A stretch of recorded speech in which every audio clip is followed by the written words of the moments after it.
Lorsque j'ai réalisé que le monde allait changer radicalement, j'ai pris conscience de l'importance de rester vigilant et de protéger ma famille à tout prix. Les nouvelles à la télévision étaient terrifiantes, violence dans les grandes villes, pillages, émeutes, bandes se battant violemment. Les policiers étaient sans cesse attaqués, les postes de police incendiés. Il aurait fallu que l'armée soit déployée, mais elle était occupée à la frontière européenne, au cas où les Russes profiteraient de la situation en Europe pour nous envahir.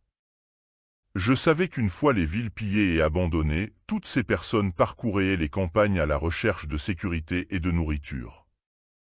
Mais je préférais ne pas penser à ce que pourraient faire les autres, surtout ceux qui ne respectaient déjà pas grand-chose quand le système fonctionnait normalement. Heureusement, j'habitais dans un petit village normand, pas trop près des grandes villes comme Le Havre ou Rouen. La plupart de mes voisins étaient des personnes à la retraite. Ce qui est bien avec les anciens à la campagne, c'est qu'ils ont toujours des astuces pour arranger les choses. Heureusement qu'ils étaient là, les anciens.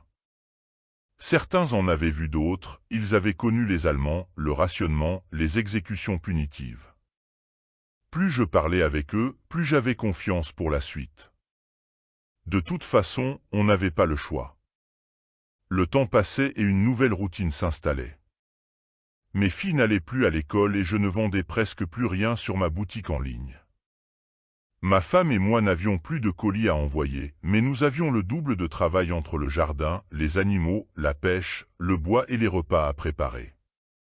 Tout prenait plus de temps, plus de fatigue, et on ne pouvait plus dormir sur nos deux oreilles. Le moindre bruit suspect nous faisait nous lever pour vérifier ce qui se passait. Toujours cette peur de se faire voler nos légumes ou nos animaux. Et puis, il y avait ces bruits qui couraient, comme quoi des petits villages seraient attaqués par des bandes qui voleraient, tueraient, violeraient les femmes et brûleraient les maisons.